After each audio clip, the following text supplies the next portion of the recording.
50 Cent is once again making waves, this time with a new allegation that never made it into his Netflix documentary about Diddy. According to 50, there was simply too much material to fit into just 4 episodes, and some claims had to be left out. One of those claims, he says, involved Diddy secretly having a child with a woman who once dated Tupac Shakur. Stories his team decided to leave out due to time limits. He added that instead of waiting for another season, he might just release the extra footage on YouTube. 50 also explained that since the documentary aired, more people have been reaching out with new information to ask just what is driving 50 to go after Diddy like this. And let me tell you right now, the real reason will shock you. TK Kirkland recently shared his thoughts on why 50 Cent went so hard with his documentary about Diddy. From the start, TK made it clear that a lot of people are missing an important point. Some fans say 50 is just being petty or attacking Diddy for attention. But TK says there is much more behind it. According to TK, out of all the women in the world, Diddy chose to get involved with the 50 Cent's baby mama. Out of all the women in the world that Diddy could have gotten with, he chose 50 Cent's baby mother. It's a lot of variables to this particular question. Because I talk to a lot of people, older, younger, even my daughter, who's 22, she didn't understand it. So people give their opinion based on what they've experienced and their environment, people they've been around. So to the people that understand boundaries and respect, I always tell men you should never date another man's girl if you're not aware of it. If you know it, then it's wrong. He said doing that shows a lack of respect. TK shared that in his entire life, he has never knowingly dated someone who had been with one of his friends. To him, that is just something you do not do. He pointed out that Diddy is not someone with limited options. He has fame, money, and access to people all over the world. Because of that, TK believes the decision to get involved with 50's child's mother was not an accident. In his view, it was intentional, especially since Diddy and 50 had ongoing issues for years. But he went after the baby mother of one of his rivals. Exactly. Someone who had been taking shots at him for years. Absolutely. On purpose. And he went after her knowing that they had beef. Right. And slutted her out. Slutted her out. Just slutted her out. Slutted out. Having a whole basketball team run a train on her. Totally and did. I just totally the whole agree. thing, right? Totally agree. Right. But his reputation from when he worked at Uptown, I'll be sure's girlfriend. Oh, Kim Porter. Kim Porter. Right. That's Well, his reputation. I'll be sure his baby mother. Baby mama. Yeah. Then Eric Serum, his friend, the one that had she had his baby, Mia. So he's had a reputation of going after people. Tupac's ex-girlfriend. He got a baby with her too. Exactly. Yeah. So my point that I'm making to the men listening, well, if you don't understand this, then you just poorly educated and don't really have common sense.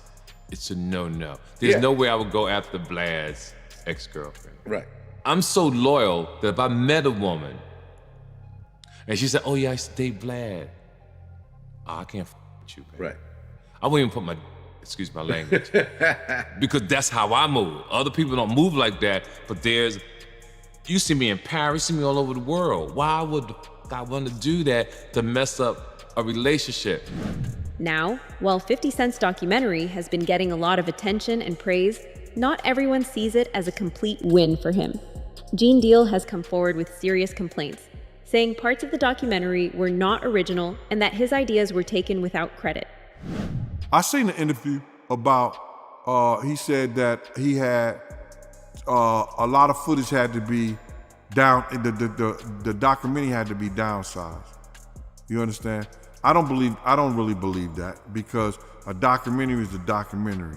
And they could have had 45 minutes, they could have had an hour, to each one of those.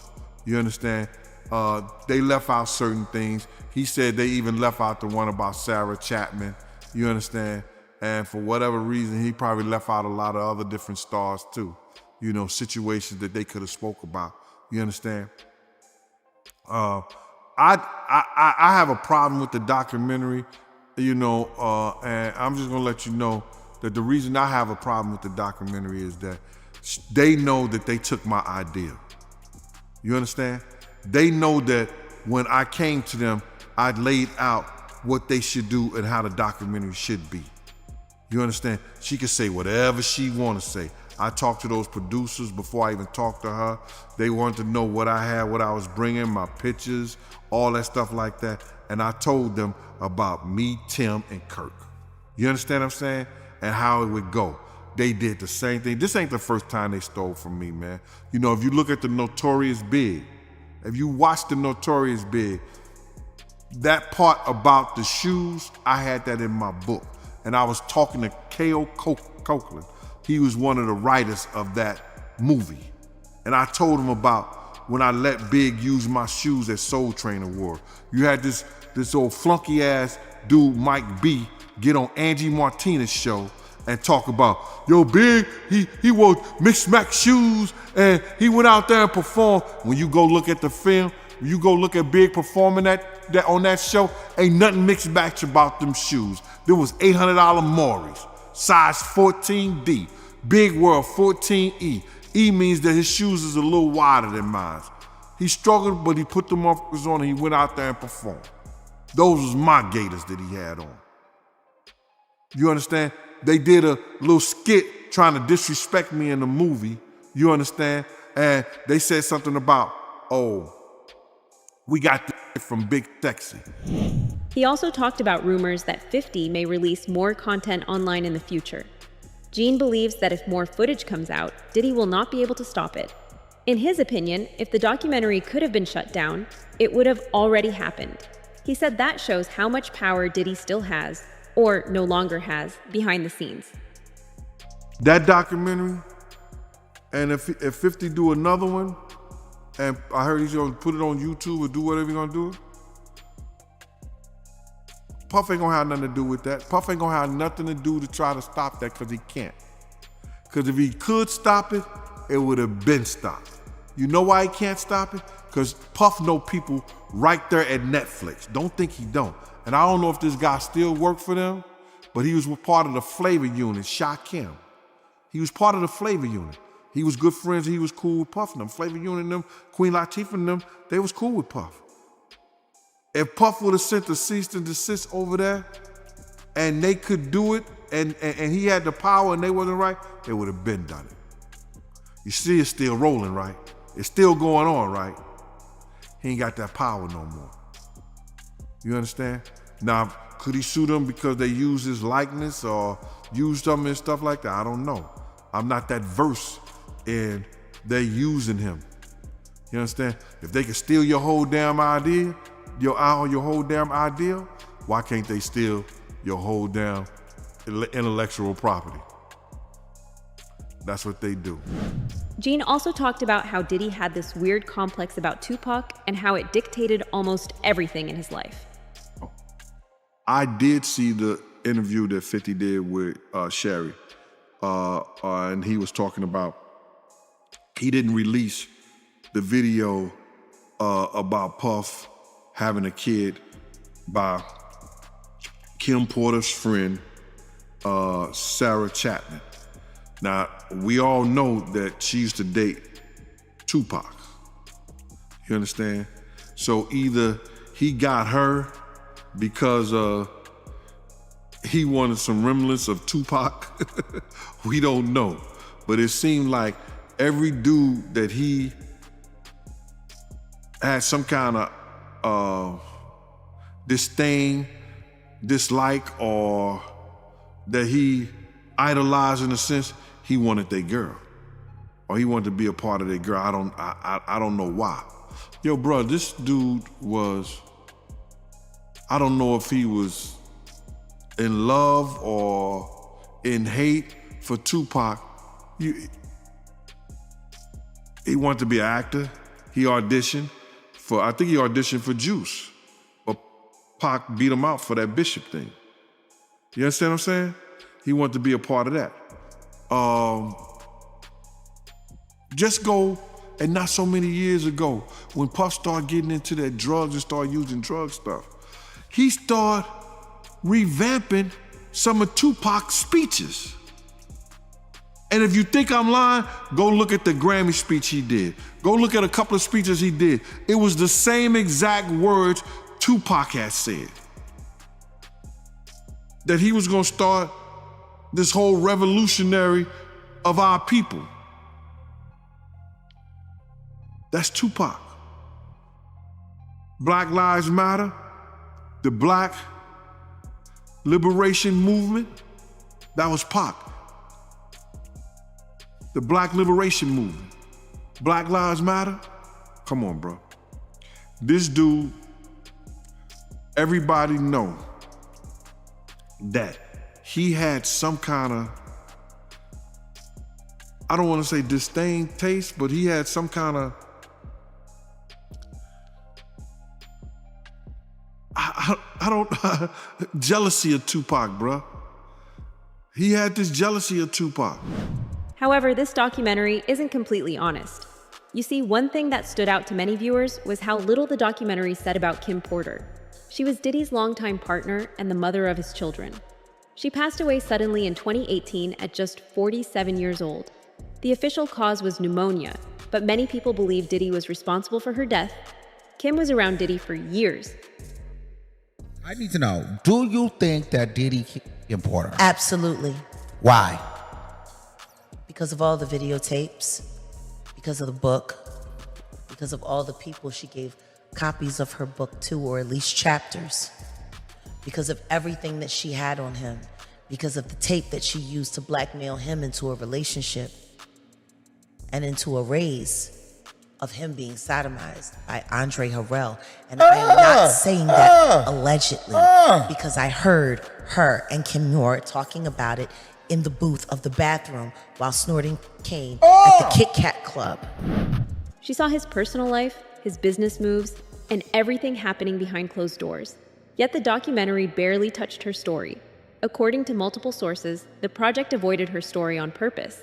It may have been seen as too sensitive or too controversial. Gene says he knew Kim personally and even looked out for her at times. He believes she knew a lot. It was alleged that she did have a book and that her book was about to come out. And she was talking about all the perils, everything that she went through in the music business and with Diddy. All the men that they slept with together, because there were men that they slept with together. There were swinging times that they slept with together.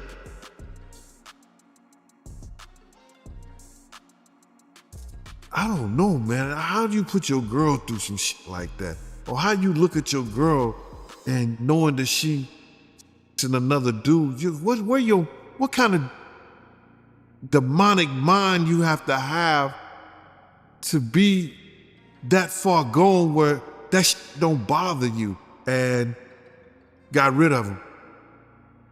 They swimming with the fishes. Wow, man. So she was about to expose all that in her book, them sleeping with men together. She was gonna expose everything. I heard it was tell all.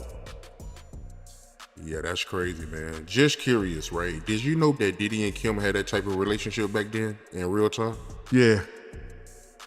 Yep. Because I know somebody personally that lives in Atlanta that was swinging with them, and I would never mention his name because he's a good brother and he knows my family down there.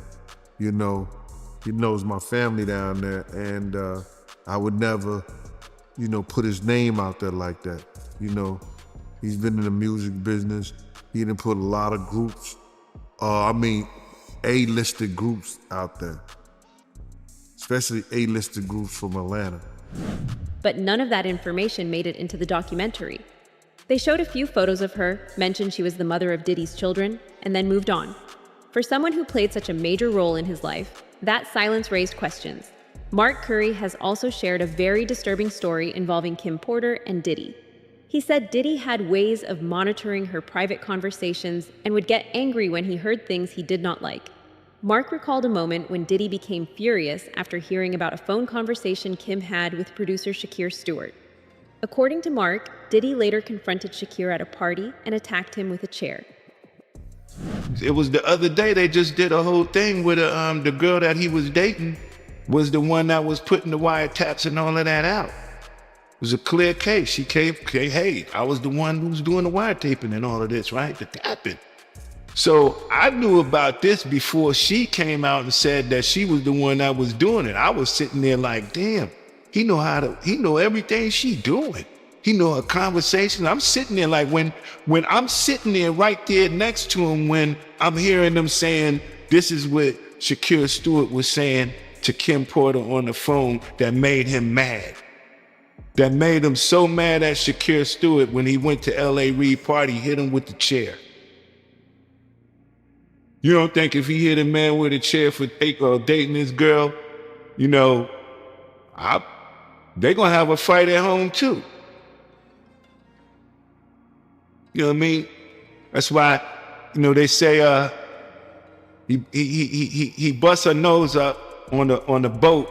And have you ever been to Sandro Pay's here? Brother play a mandolay. Remember that was in this song? I need a good woman next to me. So didn't it happen in what was it, Sandro Pay? Like that island. And then he bust her nose. They tried to make it seem like she slipped and fell. She slipped and fell and broke her nose. Nah, the truth was she slipped and fell and landed on his fist. Yeah, but that's what happens when you put your hands on females. I don't really have much respect for a man who's physically abusive towards women, man. I kind of think they be kind of suspect. I'd be like, man, you know, girls fight girls. This is just how Diddy was, it seems. Another thing that was suspicious was how the documentary handled Diddy's famous parties. For decades, these events were known to attract powerful people from all industries. Celebrities, athletes, and major figures were all set to attend. Yet, the documentary shows almost none of that. No big names, no detailed stories. This is especially suspicious considering many big names have publicly been associated with Diddy for a long time. And now, they're all silent. So what are your thoughts on all his celebrity friends that denounced those allegations and were like, this is false, and you know, Liars. they were saying, yeah, should they speak up now? It's getting a little too late for those who are complicit. Stevie J should be charged. Mary J. Blige should also be charged. Jennifer Lopez should definitely be charged. Jay-Z should be charged. Khaled should be charged. Rick Ross should be charged. Usher should be charged and tried with him. Or for Justin Bieber alone. Jaguar Wright also thinks people spend too much time focusing on the music industry and not enough time looking at what he may have grown up around long before fame. In her view, the real story of how he became the man he is starts inside his own home.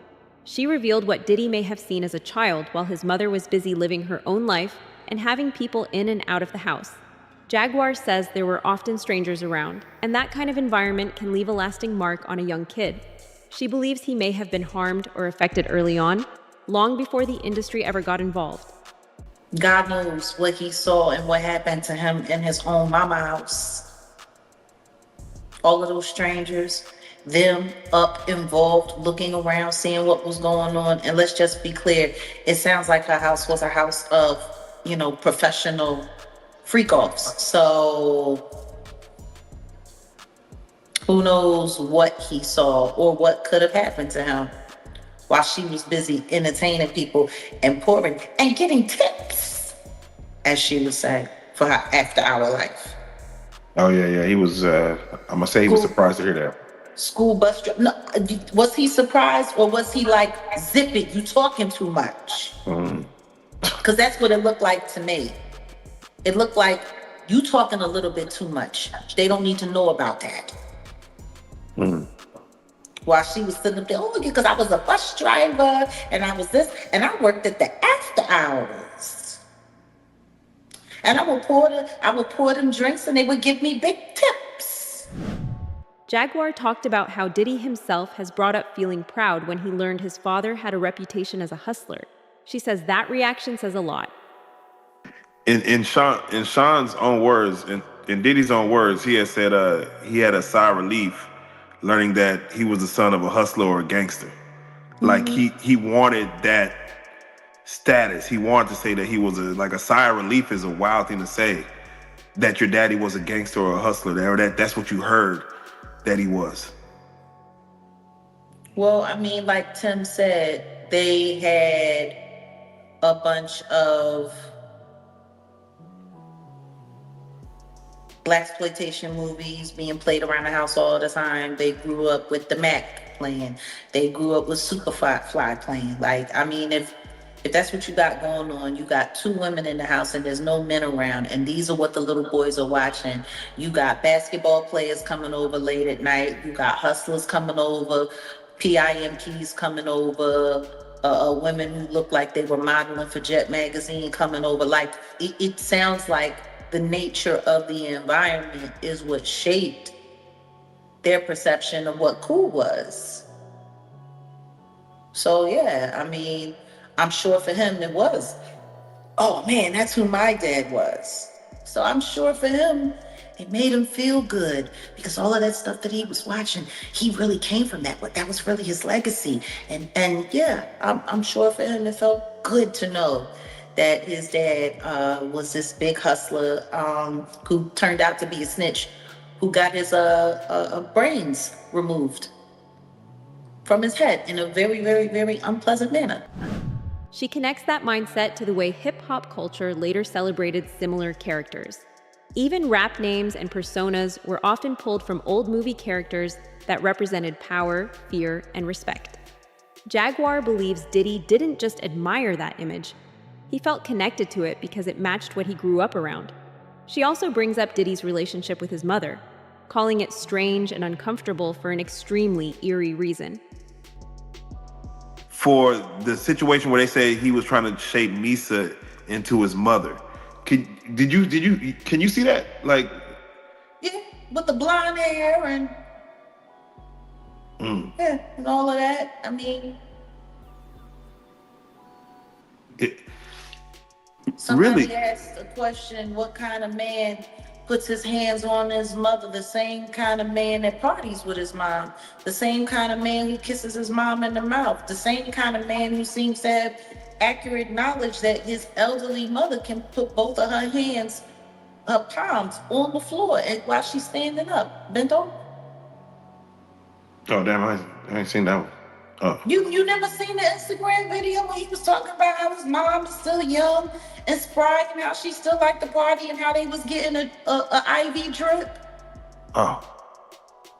Damn. And she was kissing him in the mouth on the video when he was like, yeah, my mom can bend over and touch the floor with her palms. No. It's a very, very, very weird relationship. And the worst part is, this has all come full circle with Diddy having a very questionable relationship with his own children. Jaguar says multiple people have claimed that his children were around situations they should never have been exposed to. She questioned what kind of parenting allows that, and why so many adults stayed silent. Yeah, I mean, you know, it kind of goes into, I mean, he seems to be having, and again, I know the freak offs, that his son is there. Like, it seems like he likes to get down with his kids. Yeah. But that wasn't all. Just to hear Little Rod say, like, the boys were around. Roger Bonds talked about the children as well.